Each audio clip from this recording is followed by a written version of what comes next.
Bom, boa tarde, então, todos e todas. Começando mais uma oficina no dia 22 de março de 2022.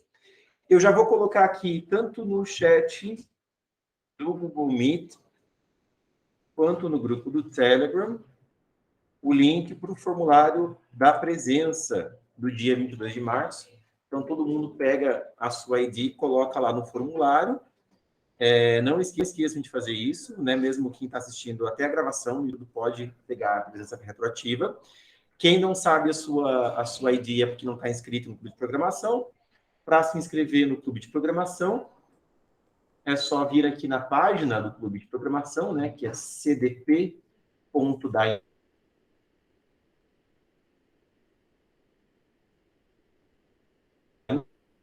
Ver que explica como se inscrever no Clube de Programação, ok? Bom, na oficina de hoje é só hora júnior, né? A próxima oficina não vai ser semana que vem, a gente não vai ter oficina semana que vem, por conta da maratona de programação, né? Eu vou estar em Gramado, o Gustavo também. Então, a gente vai fazer... A próxima oficina vai ser daqui 2 semanas, no dia 5 de abril. Aí, essa oficina vai ser com oficina regular. Então, a hora júnior regular vai até às 20h20, e aí volta, né, alternando só até às 18 e 20h20 e assim por diante. Tá bom? Gustavo Guedes está online ali na chamada, levantou os bracinhos. Legal. Isso aí, Gustavo. Tamo junto. Beleza. Então, onde é que eu tô? Aqui. Né? A gente vai começar hoje o assunto de strings. A gente vai ver alguns dos algoritmos básicos e estruturas de dados básicas para manipulação de strings e resolver problemas com strings que aparecem bastante nas competições de programação. Tá? A gente não vai ver tudo, né? Tem coisas mais avançadas que também caem, que a gente não vai dar conta de ver, mas pelo menos o básico a gente vai cobrir. Né? Essa jornada de iniciação a gente está sempre vendo para cada assunto apenas o básico. Né? A gente quer terminar a jornada o mais rápido possível para voltar para um modelo de oficina que é mais multinível, que tenha exercícios de todos os níveis, mesmo para quem está realmente bem começando, e que fique como referência na página de programação essa jornada de iniciação com os conteúdos básicos. Além disso, assim que terminar a jornada, vai acontecer uma organização de todas as oficinas que já estão gravadas, que estão no canal do YouTube, com assuntos, e aí você pode, por um assunto, saber onde aquele assunto foi ministrado, em quais oficinas foi ministrado, então isso também já está em processo de organização, e vai ser colocado na página, provavelmente mais ou menos na mesma época que a jornada for concluída. Tá? A jornada está prevista aí para não exceder muito do que 45 a 60 horas juniores, né? Então, a gente já tem hoje uma coleção de 24 horas juniores, se eu não me engano, e eu não quero que passe muito de 45, por exemplo. 25, né? Hoje é 26. Então, a ideia é ir até máximo 45 e concluir a jornada que fica esse curso lá na página, para a gente voltar para um modelo mais multinível, tá bom? Bom, vamos começar a brincar aqui. Outra coisa que eu vou fazer, eu vou colocar na página, e se esquecer, vocês me avisem. Eu vou colocar o meu horário de atendimento ao estudante aqui na UTFPR, presencial, na minha sala. Então, é o horário que eu deixo disponível para os estudantes das disciplinas que eu leciono, mas eu também posso abrir para vocês, para quem quiser, às vezes, comparecer lá, tirar uma dúvida, perguntar uma coisa, também vai ter essa oportunidade, e eu vou colocar na página o horário. Se eu esquecer, vocês me avisam, tá? Me cobrem. Ok. Então, para a oficina de hoje, para começar a brincar com strings, o primeiro problema é um problema muito fácil, né? Não envolve nenhum conteúdo especial aí de algoritmo avançado de strings ou estruturas de dados avançada de strings. No entanto, muitas pessoas, quando tentam fazer esse problema, às vezes têm várias dificuldades, né? Podem ter várias dificuldades dependendo dos vícios de programação que essa pessoa tem. Se eu fizer isso aqui, deixa eu ver, eu consigo ler o problema em português. O problema que a gente usou numa competição da UFFS, e foi bem legal esse problema. né, o nome dele é Efílogo, e ele está inteiro escrito na linguagem do Dinofauro, na língua do Dinofauro, né? Então, eu vou ler aqui, porque é divertido, vai. E aí, gostou da nossa tarde juntos? Bom, é difícil de ler, né? Então, eu vou tentar ler em português mesmo, e vocês vão acompanhando na língua do Dinofauro, né? Então, a leitura é importante, porque tem coisas da descrição do problema que estão no texto, e a gente vai precisar desses detalhes. Então, fiquem atentos. Por exemplo, né, quais consoantes são trocadas para F na língua do Dinofauro? Então, e aí, gostou da nossa tarde juntos? Vamos fazer vamos anotar as consoantes que a gente vai percebendo que têm que ser trocadas para F na língua do Dinofauro, né? Eu vou até colocar isso no chat do Google Meet. Gustavo Guedes perguntando se tem muita gente no presencial. Hoje, Guedes, tem 4 pessoas mais eu no presencial aqui. A galera deu uma desanimada em relação àquela primeira opção que a gente teve, né? Que tinha bastante gente. Tá, aqui a gente percebeu o S, gostou da nossa tarde junto, o J também, né? Beleza. S, J. Bem melhor, então, ali o B, que ir ao zoológico. Dá para ver que o cara colocou zoológico na descrição ali. O problema é só para ter a oportunidade de usar o Z e trocar para F, né? A frase nada a ver. Não é mesmo a 4ª maratona de programação com P era o FFS. Então, o S foi trocado para um F e ficou só o F. Está, infelizmente, acabando. Bom, a gente já sabe o B, o Z, a gente já sabe quem trocar. Mas esperamos, o P também, né? Que este fim signifique para você, o V também, V, quem sabe, um novo começo. Um começo de uma carreira de muito sucesso. S. A gente já sabe que dá para trocar. E a fórmula do sucesso não é muito difícil. Faça aquilo que você realmente gosta de fazer, algo com que você se divirta, a gente já sabe que troca, e se mantenha motivado.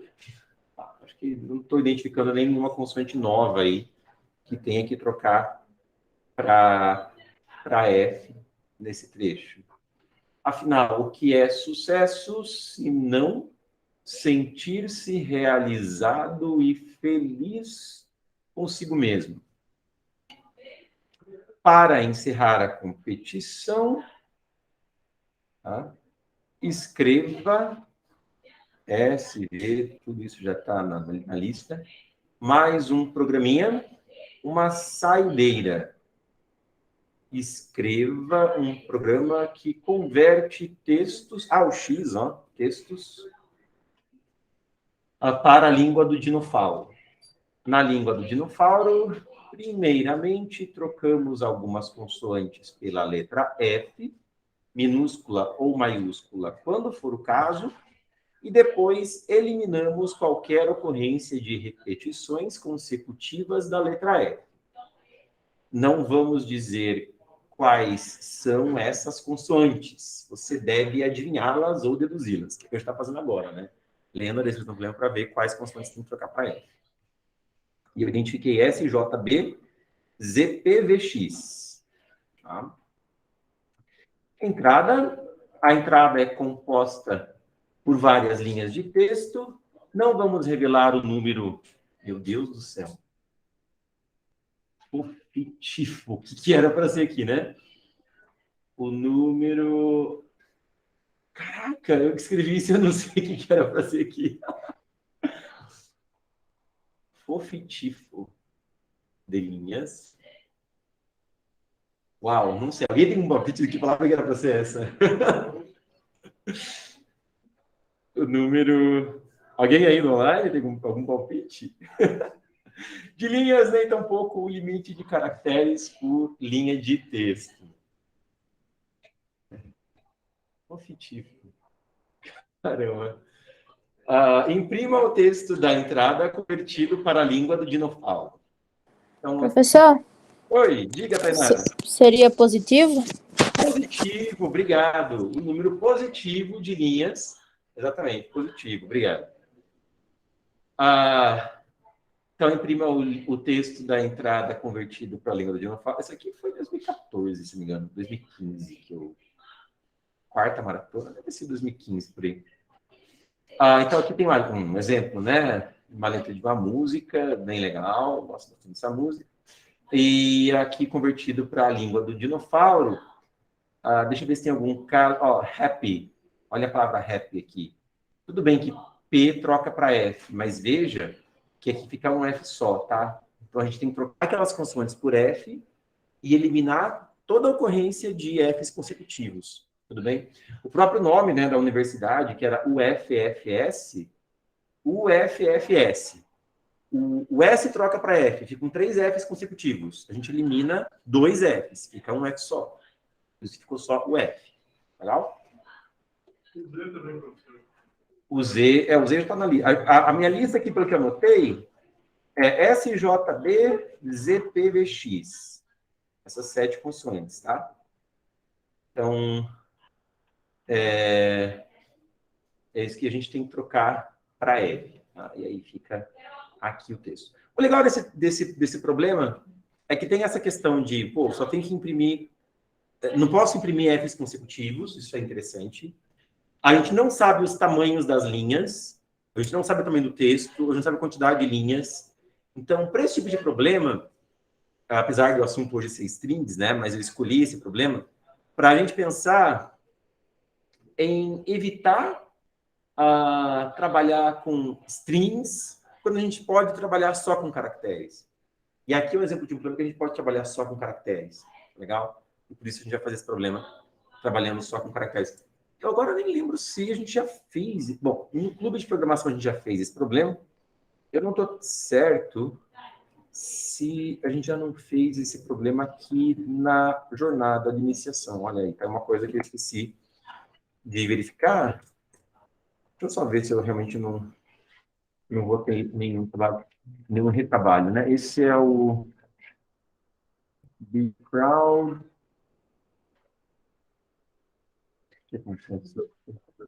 Oi. Você referiu a qual a diferença? Uma string é um array de caracteres. Às vezes você não precisa instanciar um array. Às vezes você consegue, só com variáveis do tipo char, resolver o teu problema. Um array é um vetor, né? Uma seção de memória contígua que você aloca para as strings. Então, acho que esse problema nunca foi trabalhado.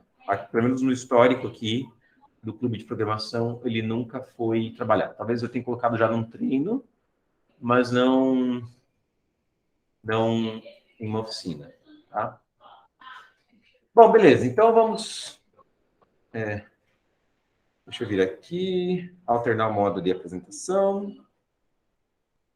Hoje, eu tentei melhorar ainda mais o tamanho da fonte e trazer mais perto de mim a projeção para eu não me atrapalhar tanto como me atrapalhei na oficina passada. Então, eu preciso agora compartilhar só a janela do Emacs. Certo, que é esta aqui. Muito bem. Beleza. Então, vai ser o Bcrawl 1845.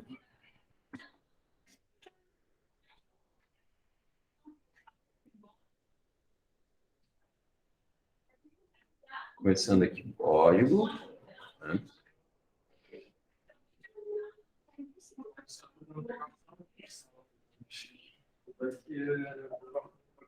Ok, acho que vai dar certo.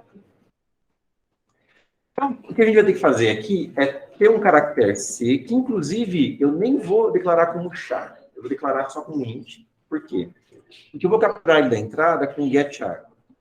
E getChar, a rigor, não retorna char, ele retorna int. Então, o que eu vou fazer? Eu vou colocar esse getChar dentro de um while. atribuindo, toda vez que eu faço um getchar, né, capturo um caractere da entrada, eu atribuo para a variável C. Aqui é comando de atribuição, não é sinal de igualdade. Se eu fizer só isso aqui,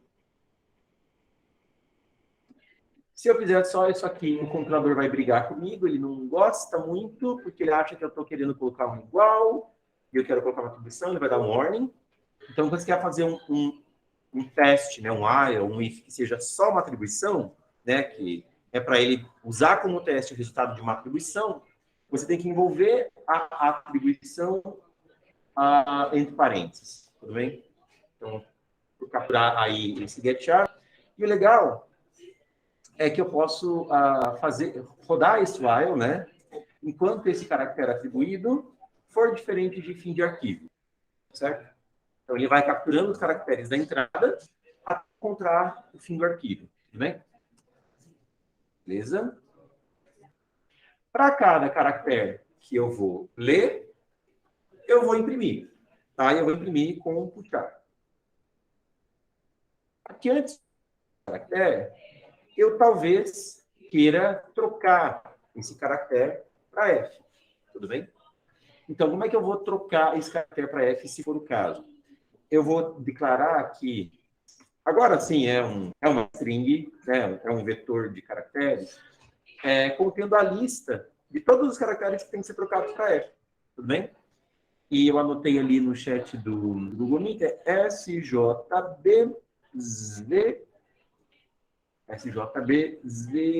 SJBZPVX. Legal?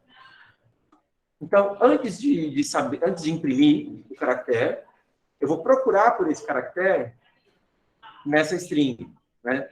Eu posso fazer um for aqui, ou implementar uma função que faz esse serviço, de procurar um caractere numa string. Isso eu faria muito rápido, seria um código de uma linha, basicamente.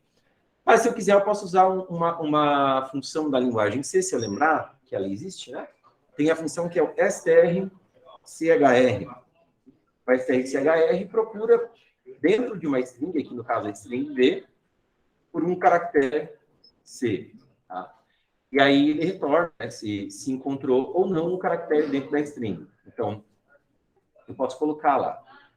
Se encontrou a string C, o caractere C dentro da string V, troca o caractere C para F. Né?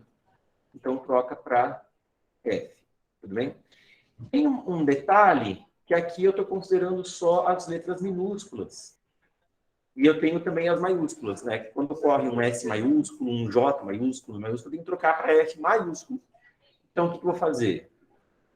Eu acho que eu vou copiar essa string aqui de novo e vou trocar, vou chamar de Vzão, e aí vai... Opa! Ops.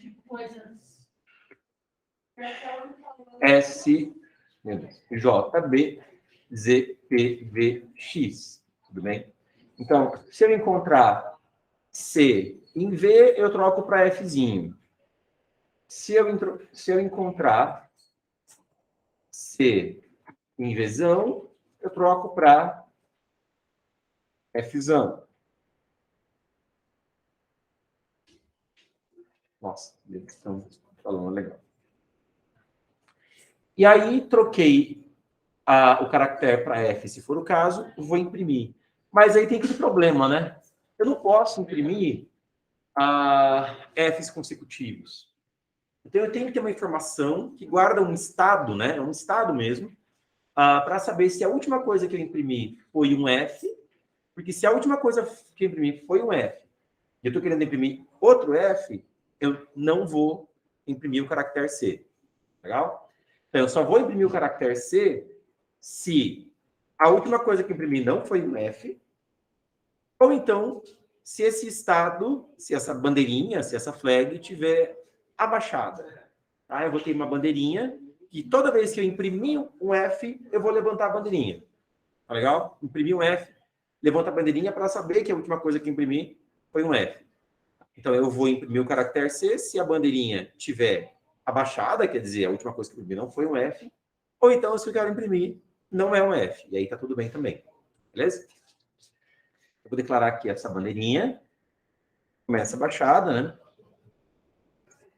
Toda vez que eu imprimir um F, quer dizer, se eu imprimir, né? Quer dizer, se eu der esse putchart C e esse C for um F, eu vou... quer dizer, se o C que eu imprimir for um Fzinho ou um Fzão, eu vou levantar a bandeirinha, ok? E aí eu vou colocar essa porção de código. Se eu fizer isso aqui, não, tem que ser assim, tem que ser esse posicionamento. Essa porção de código eu vou colocar dentro de uma condição. Basicamente, eu vou verificar se a bandeirinha não está levantada. Aqui, quando que eu decido que eu vou imprimir o caractere se a bandeirinha não está levantada. Ou então, se ela estiver levantada, eu ainda assim posso imprimir o caractere C se o caractere C não for F, né? Quer dizer, se ele for diferente de Fzinho e diferente de Fzão. Beleza?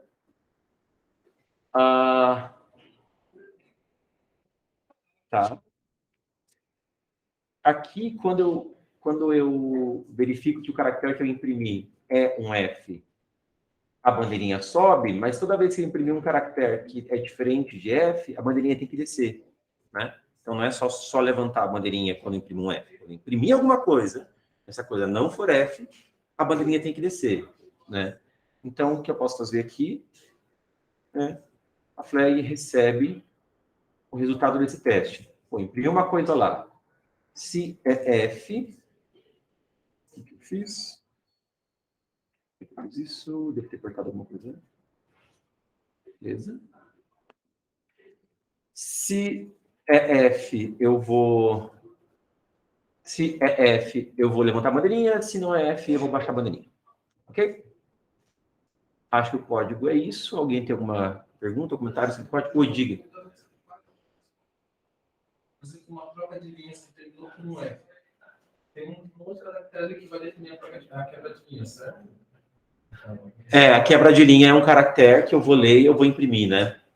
Então, se terminar, né? Se eu imprimir um F lá em cima, na linha de cima, aí dei Enter, e ali embaixo começar com F, eu vou imprimir F de novo, porque tem a quebra de linha entre esses dois Fs, ou um espaço também, né? O espaço eu também vai separar esses Fs, tá tudo bem, porque não pode haver Fs consecutivos mesmo, tá bom? Mas boa pergunta, muito boa pergunta. E aí, mais alguém? Algum comentário? Não? Beleza, vamos aqui compartilhar a tela. Seria possível, por exemplo, fazer esse código de maneira muito mais, assim, muito mais linha, usando muito mais básico, Aqui eu estou usando só coisas elementares, né? Flag eu não conheço. Flag é uma variável. Uma variável que vai assumir 0, 1. Opa, faltou um pouquinho aqui. Que vai assumir 0, 1. Né? É uma variável que guarda essa informação, que é o estado. A última coisa que eu imprimi... exatamente. Ela guarda a informação de se a última coisa que você imprimiu foi um F ou não foi.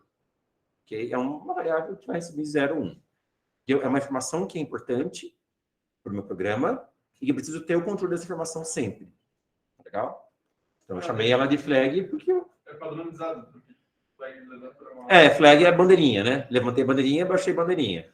Né? Porque é uma informação que é 0, 1. E o end of file eu preciso entender, mas Fim de arquivo é uma constante da linguagem C que é retornada pela função getChar quando acaba o arquivo de entrada. Né? Se acabou a entrada, o getChar não consegue capturar mais um caractere, porque acabou a entrada, e aí ele retorna essa exceção, né? Esse valor de retorno especial, que na verdade vale menos 1. Isso aqui é uma constante, vale menos 1. E se eu... então, eu pego aquilo que o getChar retornou, e se eu comparar com essa constante, com esse menos 1, aí eu vou saber, eu vou descobrir, opa, acabou a entrada. né? Acabou a entrada, acabou o processamento do programa. Tudo bem? Então,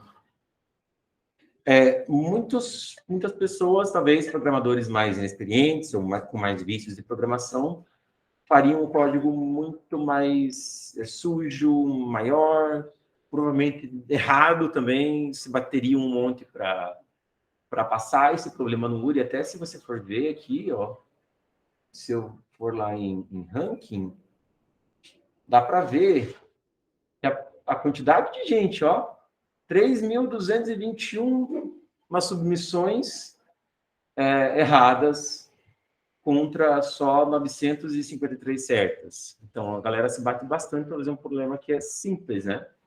Que dá para resolver num código muito pequeno.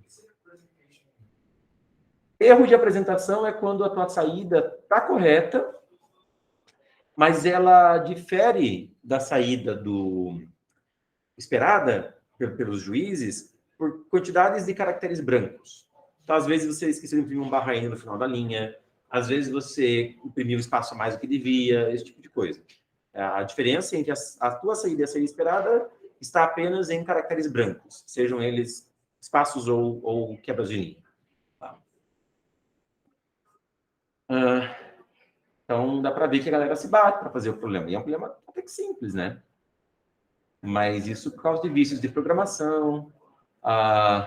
Né, o pessoal que já, às vezes, quer ler as linhas como strings, mas não tem garantia nenhuma do qual é o tamanho dessas strings, então pode alocar string muito pequena e tomar uma falha de segmentação, esse tipo de coisa. Ou não tratar corretamente o caso dos apps consecutivos, né? Tem tudo isso. Deixa eu testar aqui, vamos testar, né? O arquivo é processado, a entrada, porque na maratona de programação, pela competitiva, né? A gente trabalha apenas com entrada e saída padrão, né? Então, aqui eu estou capturando a entrada só com getchar. Eu estou capturando a entrada, imprimindo, lendo caractere por caractere e também imprimindo caractere por caractere na saída padrão, tudo bem? A saída padrão, ela acaba sendo redirecionada para um arquivo, assim como a entrada é redirecionada de um arquivo, mas quem faz essa interface é o sistema operacional. O programa não enxerga, né? Se é o usuário que está digitando no terminal ou se é o sistema operacional que está redirecionando esse buffer. Mas isso o programa não enxerga, porque é a saída padrão para todo efeito. Saída padrão, se você não fizer nenhum redirecionamento, sim, mas você pode redirecionar, o sistema operacional, né, pode redirecionar a entrada padrão e a saída padrão de um arquivo e para um arquivo. O programa não enxerga isso, né? O programa ele é saída padrão, entrada padrão. Essa interface quem faz no operacional. Então aqui, por exemplo, né, eu vou compilar o código.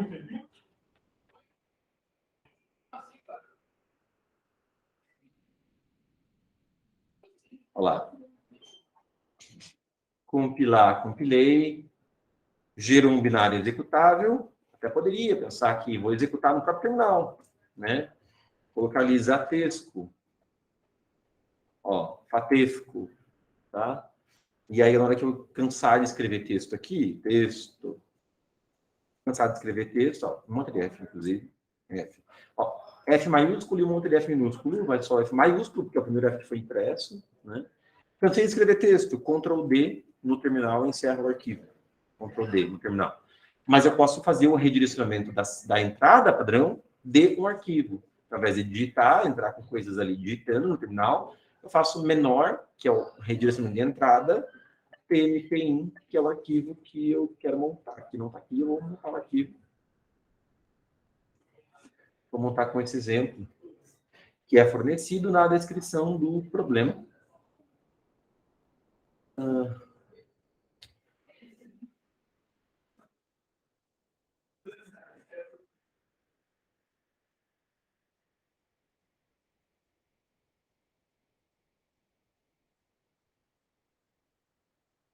E aí aqui...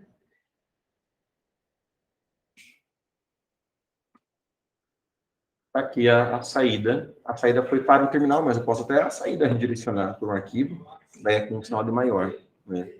tmp.alt. Redirecionei a entrada e a saída, eu posso abrir esse tmp.alt. está lá a saída. Bem? Outras perguntas? Não? Vamos submeter.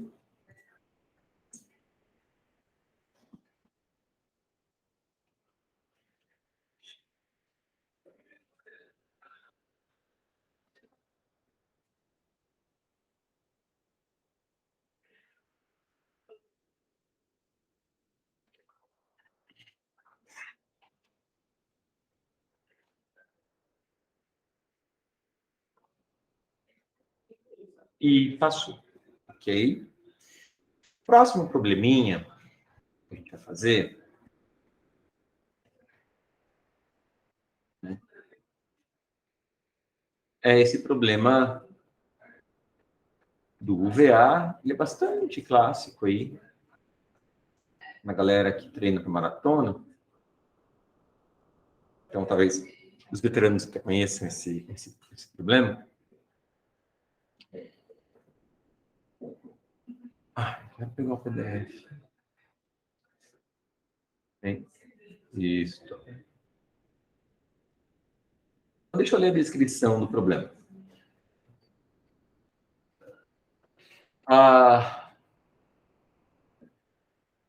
Eu quero, dado uma string, tipo ABCD, por exemplo, eu quero encontrar qual que é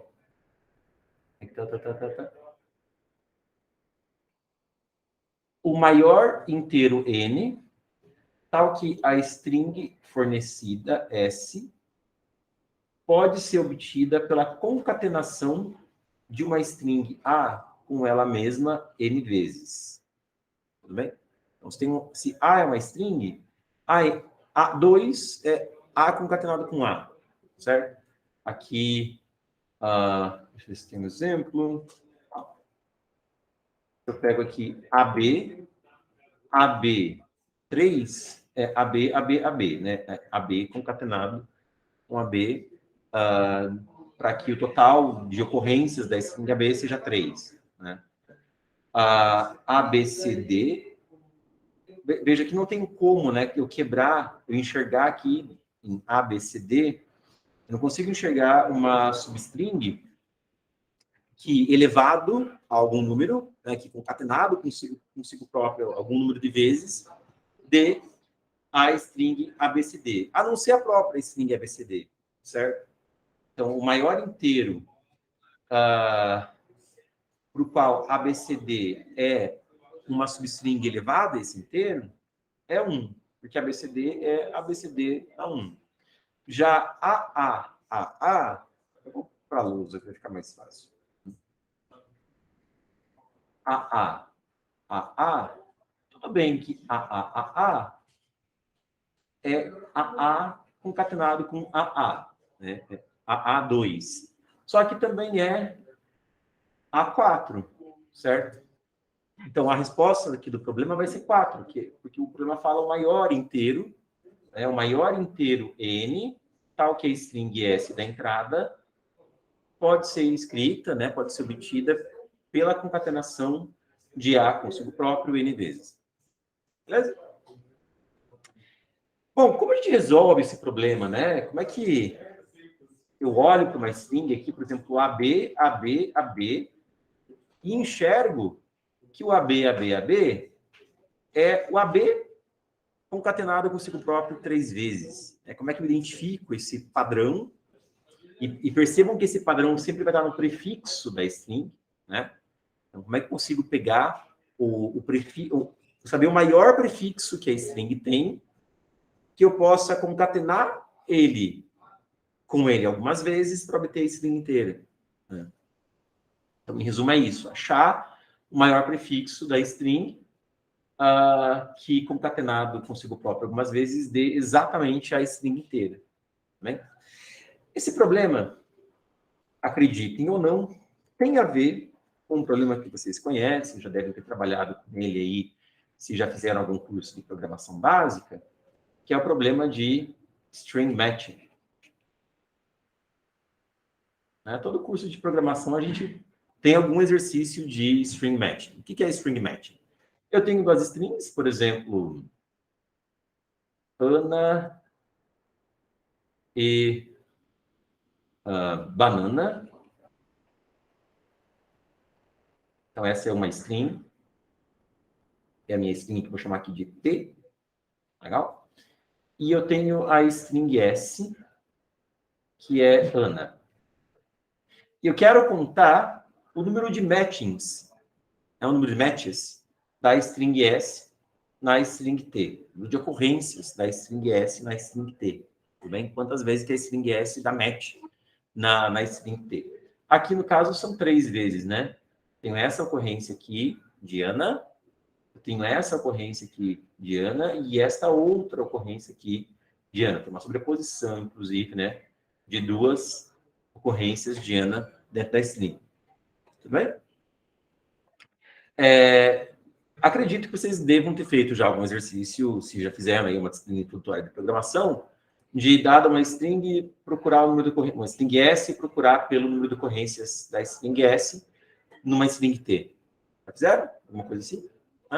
Basicamente, a gente vai tentando, né, todas as posições aqui da string T, esse é o jeito mais natural de resolver o problema, que você pega cada posição da string T e tenta começar ali um match com a string S, né? Então, para cada posição aqui, eu tento ver o quanto que eu consigo casar da string S a partir daquela posição. Aqui já dá para ver que não dá para casar muito, né? Eu consigo casar esse A, mas já no segundo caractere falha, porque aqui já é um espaço, né? E aqui já falhou com N, tudo bem? Então, já parto para a próxima posição. Já parto para a próxima posição da string T, com a minha variável I, que eu vou chamar aqui de I, que está varrendo a string T, e venho e reseto a minha variável J lá para o começo da string S, né? E tento fazer mais um casamento. Ó, I espaço JA não deu. Então, reseto lá o J, o I anda para frente, vai dar falha aqui também, vai dar falha aqui também. E vai dando falha até o momento, né? E quando eu chegar aqui com esse I, ó, eu consigo dar match na string S inteira. Eu verifico uma ocorrência da palavra Ana. Aí, para a próxima iteração, o I vem para cá, porque aqui poderia, inclusive, ocorrer mais uma ocorrência da string S, né? Eu não posso pular direto para esse N aqui, certo? Se eu pular direto para esse N aqui, eu vou perder, inclusive, esta ocorrência aqui de Ana, tudo bem?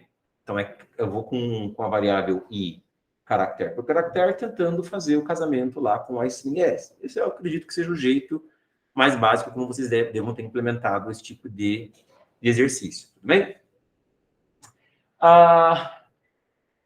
Não é o jeito mais eficiente, a gente vai ver daqui a pouquinho um algoritmo bem mais eficiente para resolver esse problema, mas vamos primeiro voltar ali no problema do VA e entender o que isso aqui tem a ver com string matching. Se eu pego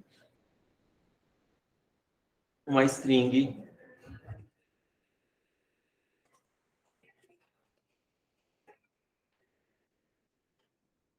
AB, AB, AB. O que eu posso fazer com essa string para obter duas strings T e S,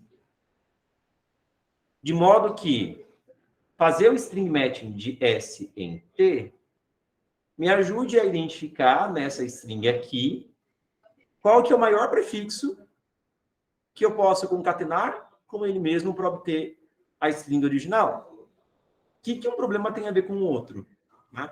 Essa habilidade de você pegar um problema na sua frente e conseguir enxergar um outro problema que você já conhece, conseguir enxergar um problema clássico, conseguir enxergar alguma coisa que você sabe resolver, é com certeza a habilidade mais importante que vocês podem desenvolver na carreira de vocês como programadores ou engenheiros de computação, ou que qualquer carreira que vocês perseguirem aí em computação, e mesmo a carreira como maratonistas de programação, né, a coisa mais importante é você enxergar um problema, ou ser apresentado a um problema, e conseguir enxergar ali um outro problema, que é o problema que você sabe resolver, né? E essa habilidade o que faz você enxergar essa solução é que tem a ver com o quanto o seu cérebro está imerso na estrutura do pensamento computacional para poder fazer essas associações corretamente. Tudo bem? Então, tem a ver com um jeito de pensar, que é o pensamento computacional, e que a gente vai tentando emergir nele cada vez mais para tentar enxergar essas soluções. Alguém tem uma ideia de como reduzir esse problema para string matching?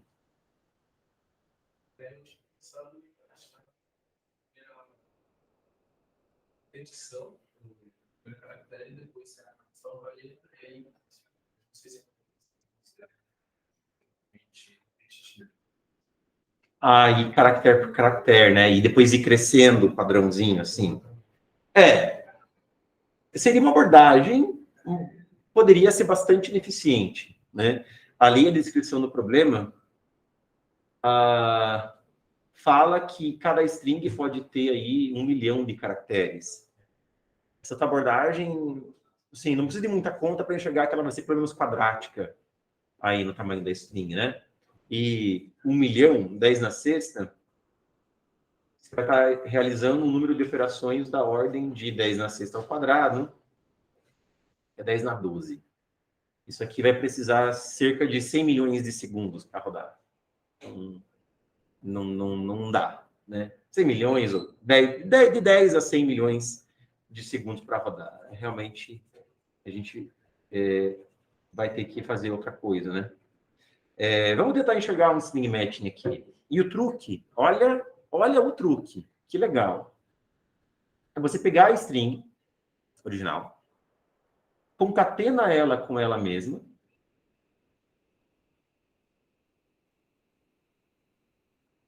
tudo bem?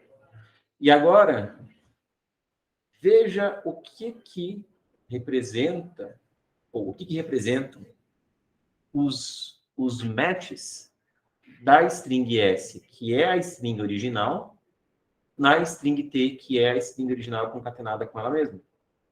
O que representam esses matches? Quais são esses matches aqui, ó? Eu tenho AB, AB, AB, uma ocorrência. Eu tenho AB, AB, AB, outra ocorrência.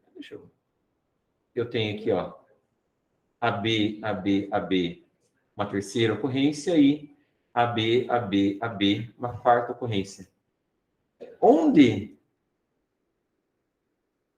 que deu a primeira ocorrência e a segunda ocorrência? O que representa a diferença entre essas posições aqui, onde começou cada par de ocorrências consecutivas? Tcharam! Né? Representa justamente o que a gente está procurando, né? Que é o maior prefixo, aliás, maior não, o menor prefixo que concatenado consigo próprio algumas vezes dá a string original, certo? O menor prefixo, o maior inteiro, o maior número de concatenações, o menor prefixo. Então, exatamente onde começa o segundo match, ali a gente já sabe o tamanho do prefixo e, portanto, já sabe qual que é o número de ocorrências que precisa fazer. Ou até dá para ver pelo número de ocorrências, né? Aqui deu 4 ocorrências. Claro que a última ocorrência eu sempre vou descartar, porque a última ocorrência diz respeito à string, a cópia da string toda, né? Então, desconsiderando a última ocorrência, as outras 3 ocorrências, todas elas dizem respeito a uma concatenação do prefixo aqui, ó. Então, se eu achei 4 ocorrências da string S na string T, é porque o prefixo foi concatenado consigo próprio 3 vezes. A resposta do problema é 3. Então, basta você contar mesmo o número de ocorrências de S em T, tirar 1, quer dizer, excluir essa última ocorrência que diz respeito à cópia, e tá aí a resposta do problema. Truque muito legal, né? Muito, muito, muito, muito legal. Professor, e daí, por exemplo, eu acho que é better o problema reconhecimento de padrão. Eu acho que é mais do que reconhecimento de padrão. Que não é... Tudo bem, tem a ver com reconhecimento de padrões. Mas eu acho que tem a ver também com, às vezes, não é só reconhecer os padrões, mas é você usar os padrões que você reconhece para até criar coisas novas, criar novos padrões, criar novas soluções. Entendeu? Combinar o que já existe para criar soluções para os desafios novos. E, por exemplo, na maratona, a ideia de justamente estar tão treinado em tantos problemas assim, clássicos, básicos, que tem tão sólido, assim, uma grande gama de problemas e conceitos e ferramentas para conseguir realizar muito rápido essas operações, para o máximo número de problemas na hora do vamos ver. Sim, e não também. Talvez a competição aqui no Brasil, há uns 10 anos atrás, tivesse um pouco dessa cara. Você precisava conhecer muitos algoritmos, muitas estruturas de dados, etc., muitos conteúdos, para saber, quando chega num problema da prova, saber combinar tudo isso e fazer a solução daquele problema. Hoje, além disso, além de você conhecer todas essas coisas, não quer dizer, os problemas que têm aparecido na prova ultimamente, né? E muito mais até no Mundial do que no Brasil, são problemas que, às vezes, você não consegue aplicar todas essas coisas que você sabe para fazer a solução daquele problema. Mas você tem entendido o processo que gerou o desenvolvimento dos algoritmos e das estruturas de dados que existem, te permite criar o algoritmo e a estrutura que você precisa para aquele problema. Então, os problemas hoje em dia, eles estão muito mais a ver com pensamento computacional do que apenas combinar as ferramentas, combinar as coisas e criar ali uma solução para o problema que está sendo colocado. Antigamente era muito disso, de usar as coisas, fazer uma coxa de retalhos, né? Você leva um caderninho lá com um código de DEX, para um código de string matching, um código de um monte de coisa, só vai copiando os códigos e está ali a solução do problema. Hoje em dia já não é mais tanto assim. Mas uma coisa similar. Similar, mas é mais do que o conteúdo, é o pensamento. É o raciocínio que te levou a desenvolver aquela coisa, esse raciocínio vai te ajudar a ter o raciocínio correto para aquele problema. Tá? Na regional, tem muito. Não é que não tenha coisas assim de conteúdo, tem. Mas não vai, você pode, sei lá, estudar um monte de algoritmos e acabar usando uma porcentagem muito pequena deles na prova.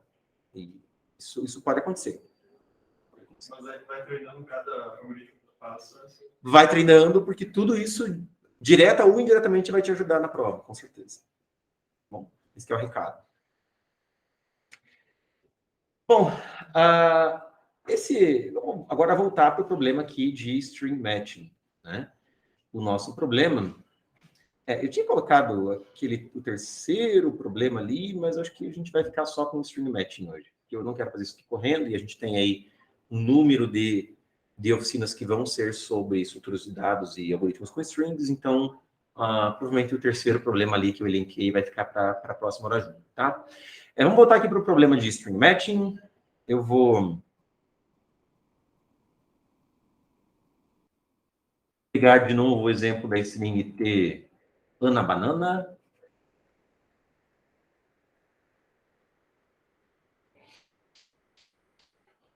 E a string S Ana.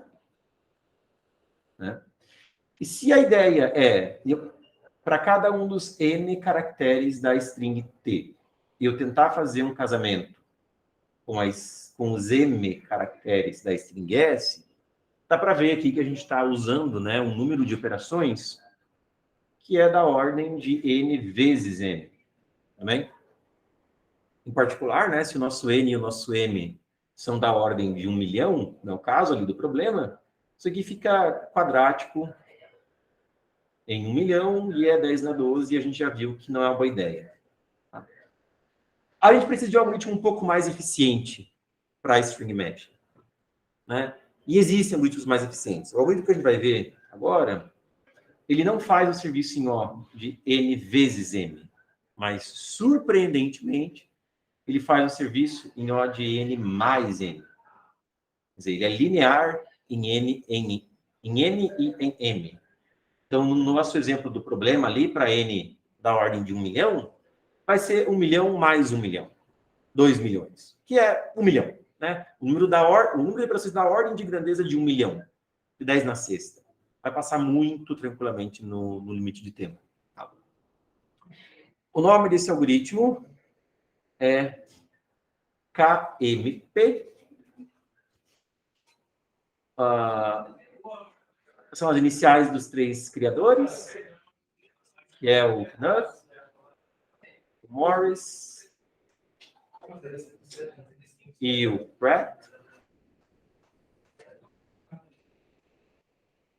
E ele é apresentado muito bem aqui no livro do Salim. Inclusive, tem um exemplo aqui que é bem legal.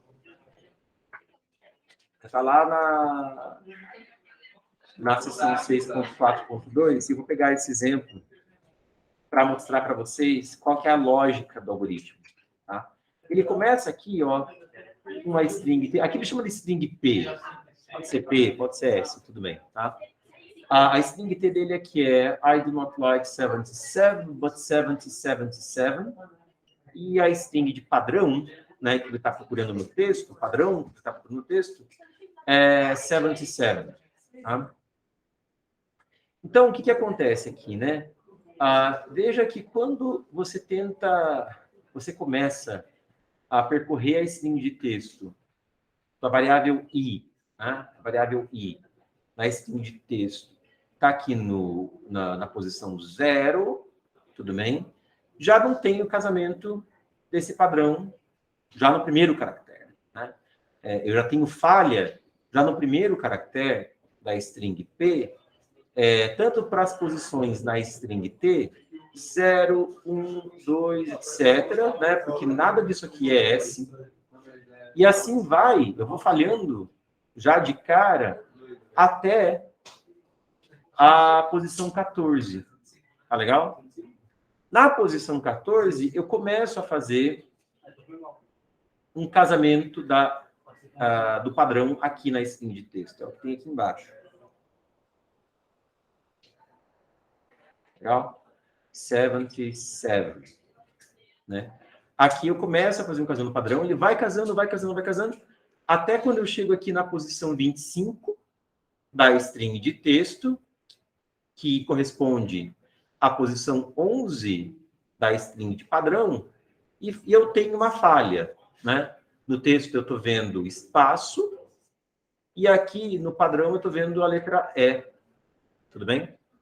Nesse momento, eu não preciso resetar o I para 15 e o J para 0. Eu não preciso resetar o padrão lá para o começo da string de padrão, né, da string P, e voltar tudo isso que eu já avancei na string de texto. Eu preciso voltar um pouco. Né? Se eu não volto nada, a gente não consegue pegar aquelas sobreposições de padrões, como havia no caso lá da Ana Banana, né? Em que Ana ocorre aqui e ocorre aqui também. Se eu não volto nada, eu não pego essa segunda ocorrência. Mas tudo não precisa voltar. Né? Essa é a lógica do KMP. Eu consigo perceber aqui que todo esse prefixo do padrão que já foi casado, né? Então vejam qual foi o prefixo do padrão que foi casado com as últimas posições da string de texto que você percorreu. Então, o prefixo é 77. Tá legal? Esse prefixo tem uma borda, que a gente chama. A borda do prefixo da string de padrão é o maior sufixo desse prefixo, que é um prefixo desse prefixo. Legal? Então, o prefixo que foi casado é 77, e o maior sufixo desse prefixo, que é um prefixo do prefixo, é sev, né? Sev é o maior sufixo de 77, que é um prefixo de 77, certo? Eu tenho essa borda aqui, sev, no final e no começo, tudo bem? Então, quer dizer que para o próximo, tudo bem que falhou aqui, né, o espaço, mas poderia ser o caso de aqui estar começando mais uma ocorrência do 77, certo? Então, falhou o casamento de 77 alinhado com a posição 14 da string de texto, mas poderia ser o caso de estar começando mais um match na posição 22. Aqui poderia ser o caso, né, de 77, certo? Então, o que vai acontecer aqui? Eu vou retornar a string J, eu vou retornar a string J, o contador J, né, que marca a posição da string de padrão, aqui para a posição 3. Tudo bem? Tudo bem que falhou com a posição 11 da string de padrão, mas eu tento ainda a posição 3, porque pode ser que fosse uma ocorrência ali que da string com esse alinhamento, né, com o alinhamento de 77 a partir daqui da posição 22 da string de texto. Mas não vai ser o caso, né? Porque aqui também está pedindo um e aqui eu tenho um espaço, então vai falhar de novo. Quando falha de novo, veja que aqui é E e S, acabou, eu não tenho borda. A borda aqui tem comprimento 0, né? Aí sim eu reseto o padrão, mas na hora que eu resetar o padrão, eu tenho muita informação. Eu já tenho informação de que não tenho esperança de ver casamentos em todas as posições que se passaram aqui, que eu percorri na string de texto. Porque se fosse o caso de ter uma ocorrência que começou em alguma das posições anteriores, seria aqui, seria na posição 22, que estaria começando essa ocorrência. E já falhou aqui também, porque tentando alinhar o 77 com a posição 22, a string de texto, falhou, porque aqui estava esperando um e eu vi um espaço.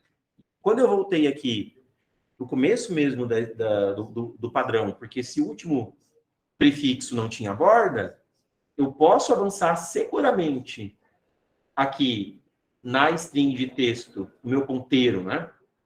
Na string de texto para a posição 26 e começar a tentar casar o 26 com a string padrão, né? Vai falhar em B, U, T, espaço, e aqui começa um novo casamento, né?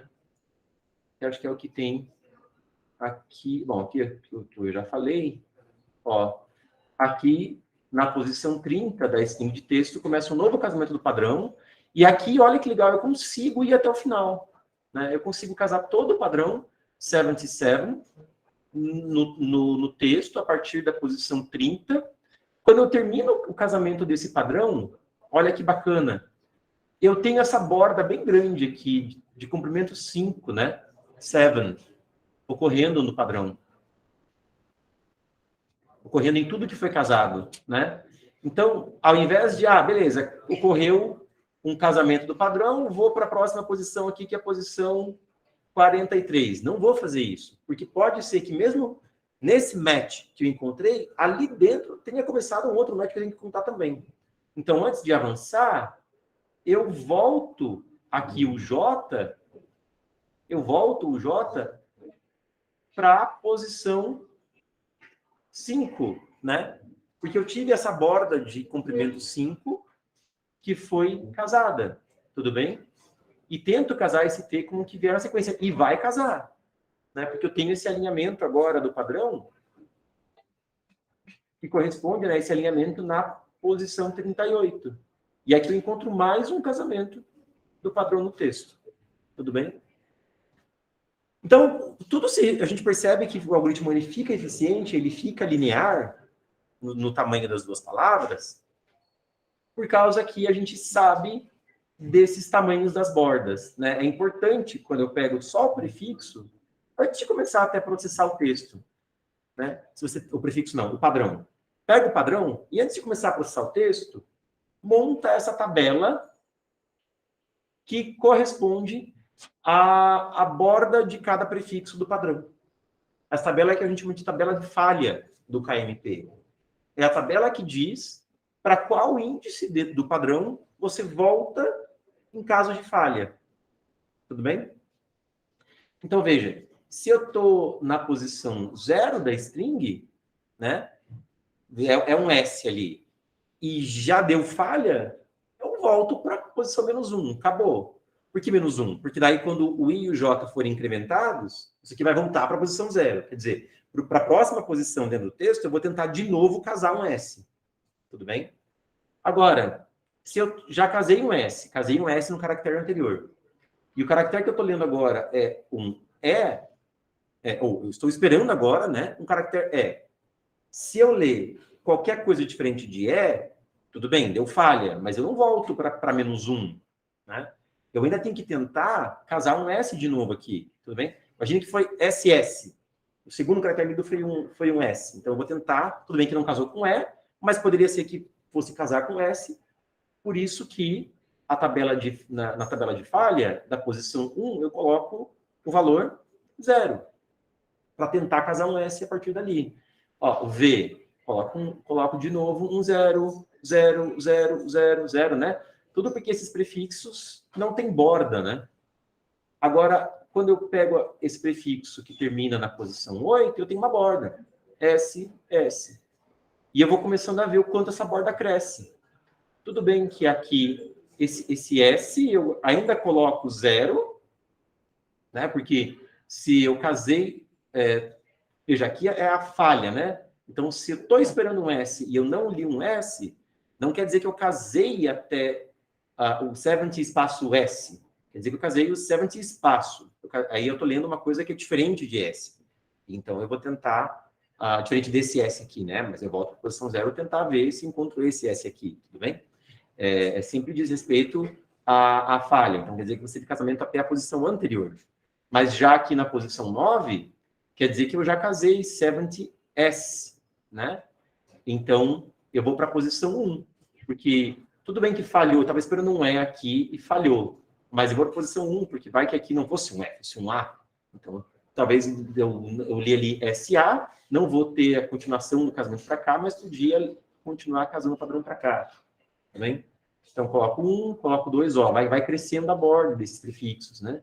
1, 2, 3, 4, 5, então eu vou sempre vendo na tabela de falha das posições anteriores, eu uso as informações que eu já calculei das posições anteriores para ir possivelmente aumentando a borda dos prefixos e descobrindo o que eu coloco na tabela de falha em relação às próximas posições. É uma programação dinâmica, né, que eu vou usando os valores que eu já calculei para saber se eu incremento ou não, né, ou para onde eu vou. Tudo bem? Eu tento fazer a falha na própria tabela de falha para calcular esses valores. Talvez no código fique... Eu vou codar, eu vou escrever o código, mas o código está aqui embaixo também, e vai ficar bem claro como é que a gente calcula essa tabela de falha. Olha, realmente não é difícil. A ideia é bem simples até. Você coloca na tabela de falha, que ele chama aqui de B, tudo bem? B de back. Acho que de back ou de borda, talvez seja borda, enfim. Coloquei lá na posição 0, menos 1, esse é o valor que eu sempre vou colocar na posição 0, menos 1. E aí, toda vez que você vai, enquanto não terminou o processamento da string de padrão, né, I é a variável que está percorrendo aqui a string de padrão, M é o tamanho da string de padrão, tudo bem? O tamanho da string P. Então, em primeiro lugar, eu vou trocar essa variável J. A variável J vai estar sempre indo atrás da variável I. Legal? Então, o I vai avançando e o J vai indo atrás de um certo momento, né? Porque o J diz respeito ao tanto que o padrão casou com ele mesmo. Tá? O J vai controlando a borda. O J vai verificando o sufixo da string de padrão, qual é o maior sufixo que também é prefixo. Legal? Então, quando eu estou com o I igual a S, o J pegou a menos 1, né? Não tem borda nenhuma. Mas a ideia é o I avançando e o J também. Só que eu posso já ter uma falha logo de cara, né? Na hora que eu avanço aqui, o I avançou aqui, e eu já tenho falha. Porque no S eu já tenho o menos 1, né? O J está aqui no 0, o I avançou para a posição 1, o J avançou para a posição 0, e eu já tenho falha. Né? Não teria falha se fosse um S, mas não é S. Então, quando eu tenho uma falha, eu uso a informação da tabela de falha para ir dando saltos na tabela de falha, ó, J recebe B de J. E fico fazendo isso, J recebe B de J, sempre saltando na tabela de falha, até quebrar essa condição. Quer dizer, como é que eu quebro essa condição? Ou quando o J vai lá para a posição -1, aí resetou, né? Fui pulando na tabela de falhas até que resetou. Ou quando eu finalmente encontro um PJ que é igual ao PI. Aí eu paro. Né? Eu encontrei o caractere que eu estava esperando. Tudo bem? E assim eu vou avançando com I e com J, ó, avançando com I e com J, e atribuindo sempre o valor de J para posição I da tabela de falha. Tudo bem? Talvez... deixa eu ver aqui no exemplo, vai.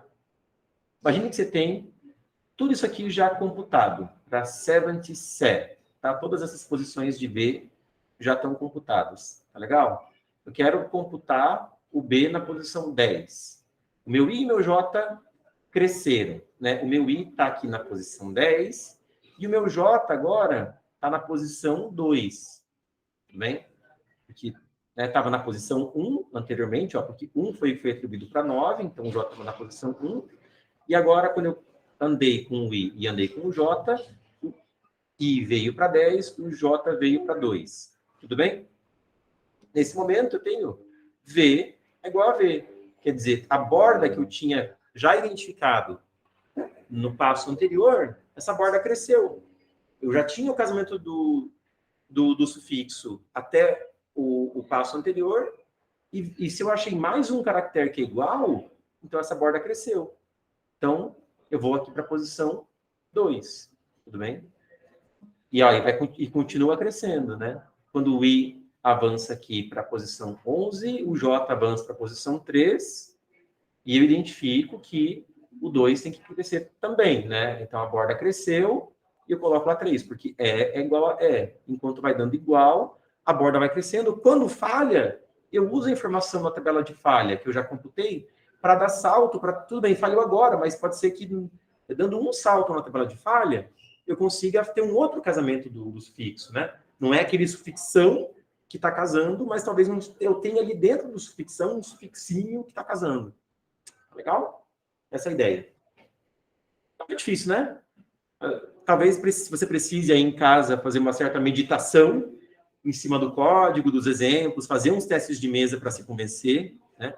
Até a gente imergir mesmo nesse pensamento computacional e nesse grau de abstração que é elevado, que a gente trabalha aqui na oficina. Talvez você precise de uma tarefa aí extra classe para fazer muitos exemplos, né? Para ver as coisas concretamente acontecendo. É importante, tá? Diga. Professor, e se o P fosse 777, se repetisse de novo o S, aí você voltava para o anterior, né? Se aqui fosse 7 e tivesse um S? Não, se tivesse mais um S aí, se fosse 777. 77 T, tá, e continua T. Se tivesse mais um depois. Aí voltava para o S anterior, não para o inicial.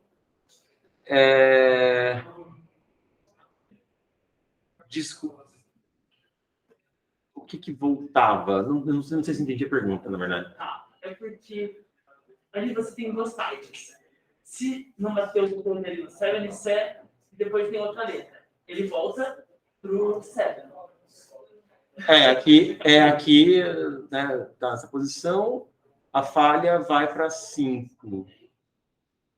Né? Aqui o padrão tem um espaço, né? Me pergunta se repetisse de novo o S. Falhasse depois do terceiro S, por exemplo. Se falhasse depois do terceiro... tivesse um S aqui. Tivesse um S. Uhum. Tá. Nesse caso, ó, o meu I está na posição 5. Eu estou esperando um T. Mas eu estou vendo um S. Então, eu vou na posição 0 ainda. Tá legal? E lá eu tenho um S. Opa, então, se tem um S, então aqui vai 0. Não vai para... vai para 0. Para 0. Tá legal? Porque tentei casar com 0. Beleza? Dúvidas? Professor, essa técnica aí, só que aplica se o texto padrão, ele tem repetição de caracteres, né? Por exemplo, se não fosse um alfabeto, texto padrão, por exemplo, você não teria como Aí ficaria -1, tudo zero. Mas é uma informação importante também, porque daí, se é tudo zero, na medida que eu estou processando o texto, eu sei que todos os caracteres pelos quais eu passei, eu não preciso voltar para eles. Porque essa informação, porque, veja, a tabela de falha, ela te dá informação tanto sobre aquilo que passou, no sentido de que ali talvez haveria casamentos, quanto informação de que com certeza ali não teve casamentos e você pode seguir em frente. Então eu não vou pagar o tempo N vezes M. Não, Ok? só tem que, a ideia é você tentar, né, se o texto padrão, se tem repetição de caracteres, deve ficar isso, né? Se não tiver isso, se não tiver repetição de caracteres, vai ficar -1 e tudo zero, e tudo bem. É a informação de forma que eu tive ali, né, que eu obtive sobre o padrão. Vamos codar rapidinho isso aí, pessoal? Já são 17h56. Eu vou passar um pouquinho do horário, tá? Uns 10 minutinhos só para codar, mas o código é realmente muito pequeno do que a gente vai fazer. Para concluir esse problema. Então...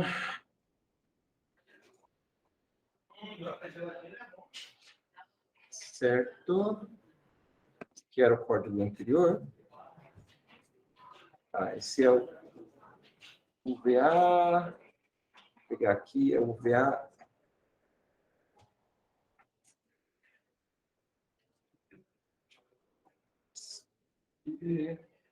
Barra na minha frente. UVA 1298. Então, 102,98. 102,98.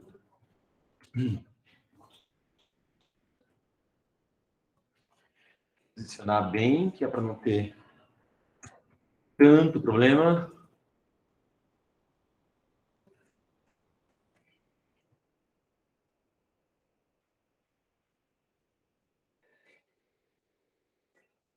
Ok.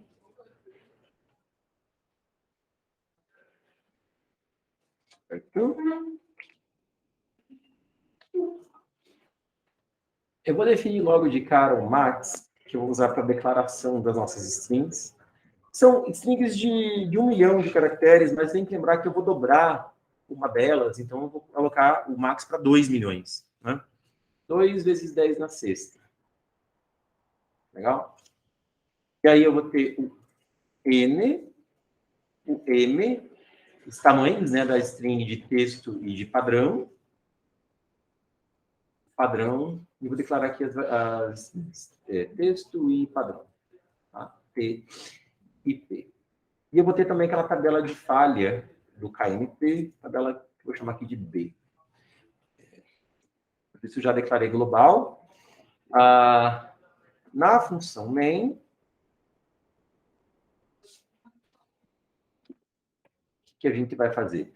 A gente tem que processar as linhas do texto. Esses problemas do VA, às vezes, eles são muito chatos em umas coisas. Por exemplo, aqui, eu vou voltar lá para a descrição do problema, o pessoal que está no presencial vai ver, ele só fala que a string não excede 1 milhão de caracteres e que os caracteres são printáveis. Mas pode ter espaço, pode ter interrogação, pode ter um monte de porcaria nessa string. Então, não dá para ler com scanf, por exemplo. Que se ler com scanf, você não vai conseguir pegar a linha inteira. Né? E cada linha é para ser considerada uma string. Tudo bem? Então, por isso eu vou ler com fgets. Eu vou ler com fgets.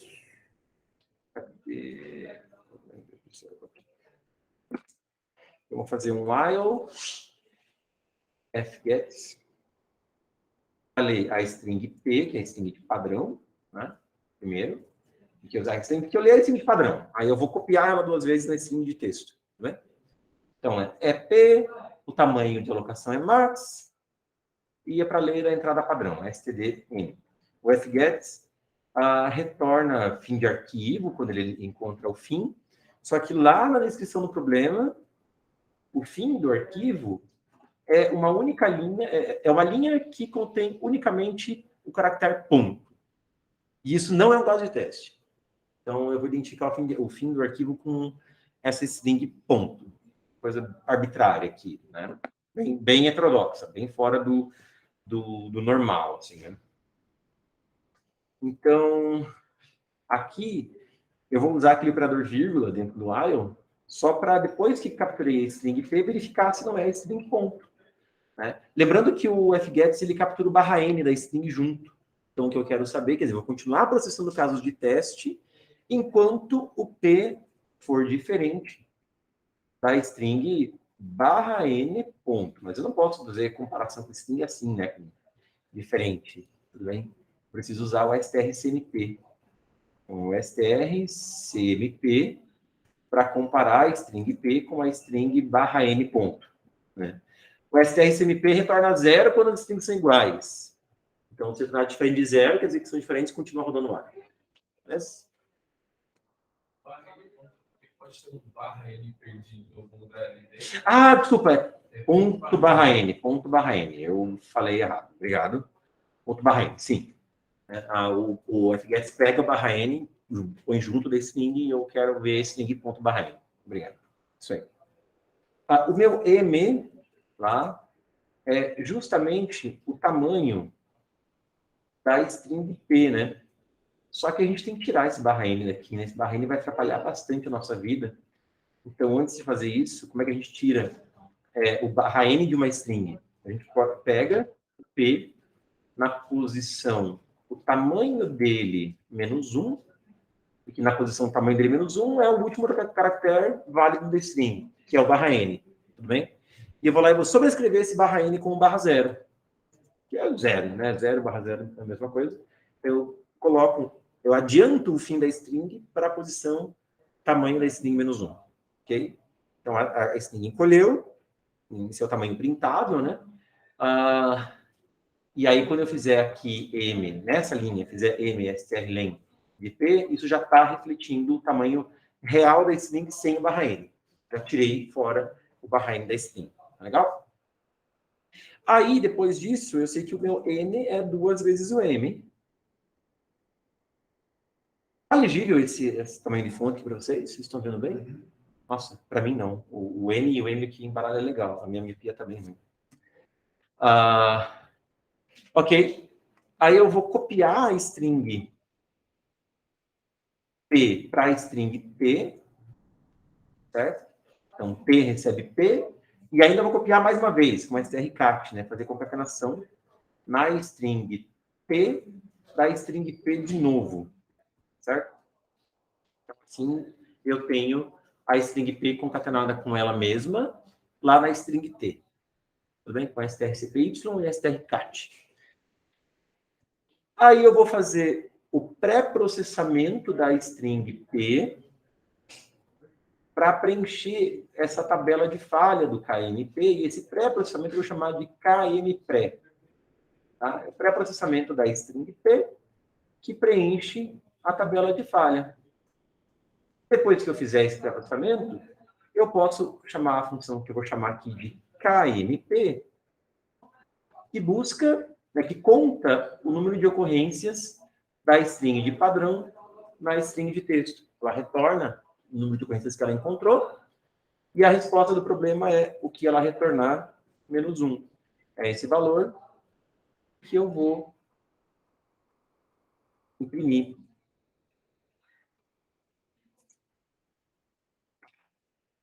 Beleza?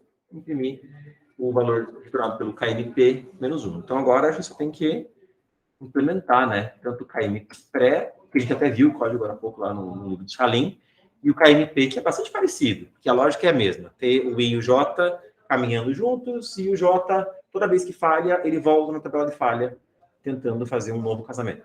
Tá? É isso. Então, void KMPré.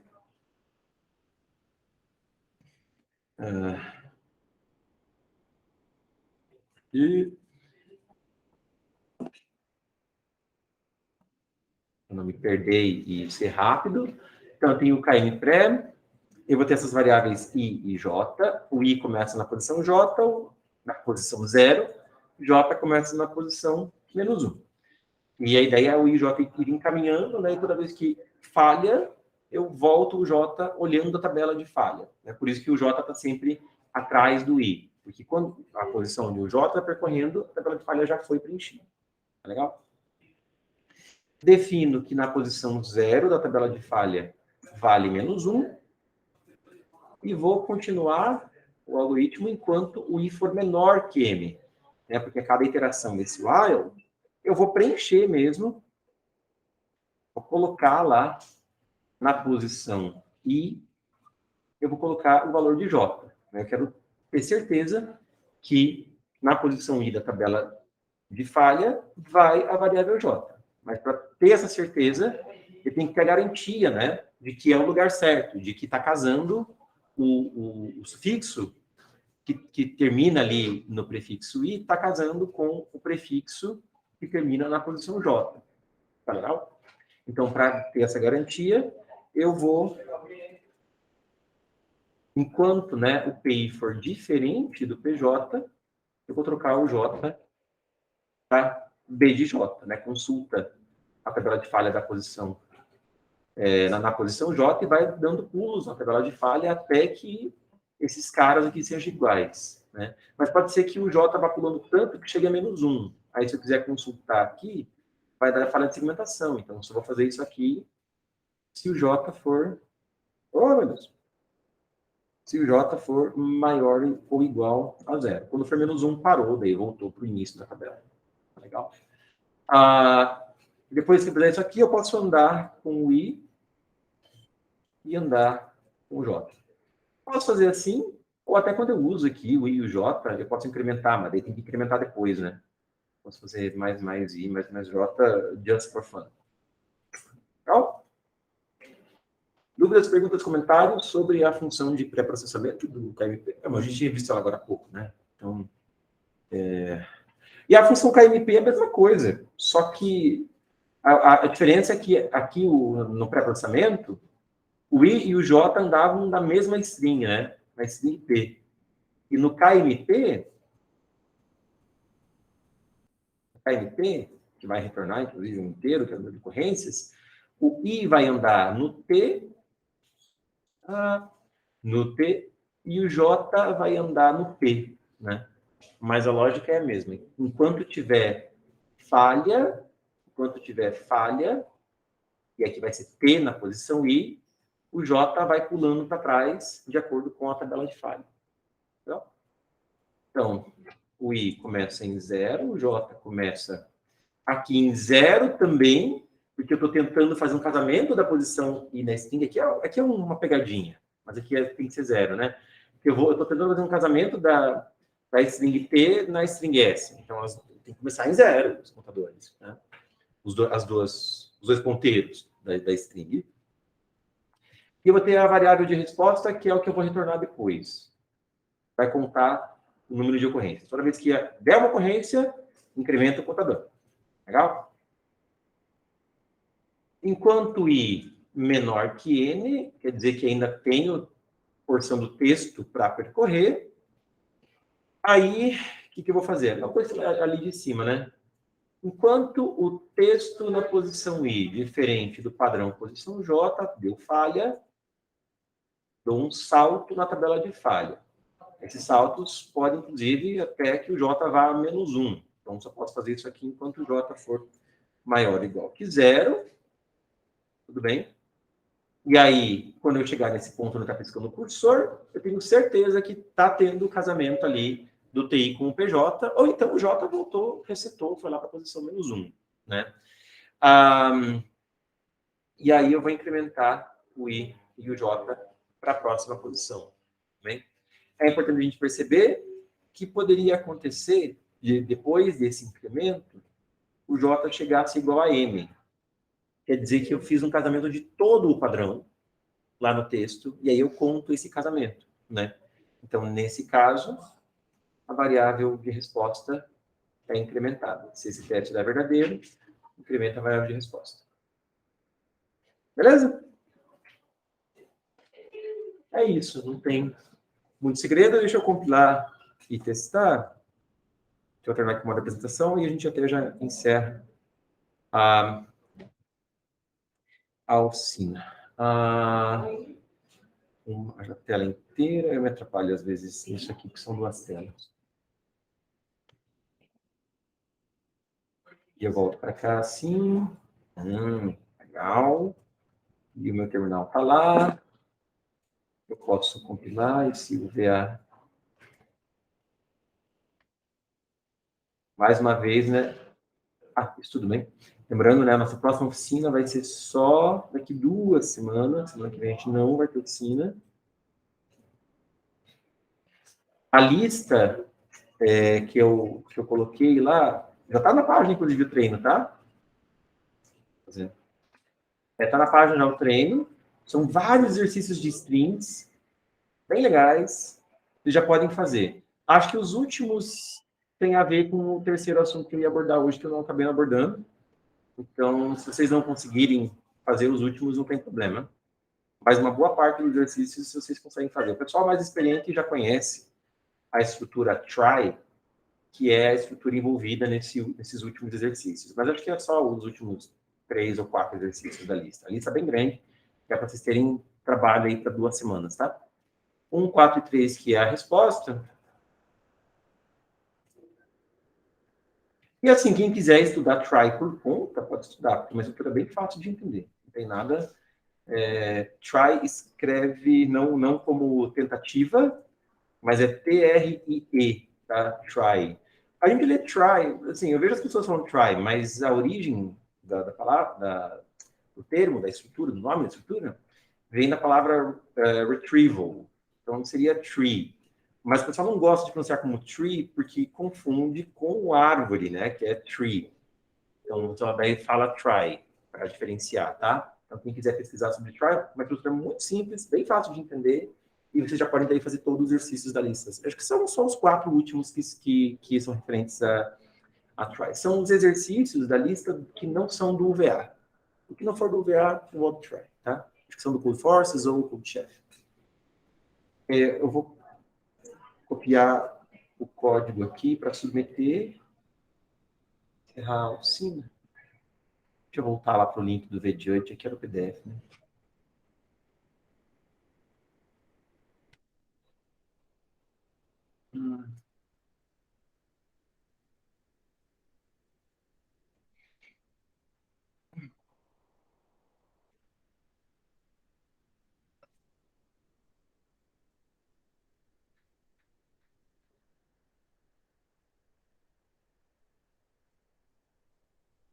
E passou. Tá bom, pessoal? É isso. Bons estudos. Divirtam-se, né? Quem ficou boiando um pouquinho, não tem problema, é normal. Faz teste de mesa, pega o livro dos Halim, lê de novo, até entender bem o algoritmo. Faça os exercícios, que aí vocês vão aprender mesmo e fixar as coisas. Obrigado, pessoal. Obrigado, pessoal que está aí online também. Tudo de bom. Boa noite para vocês. Até mais. Tchau, tchau. Vou interromper a gravação aqui. E fechou. E é isso.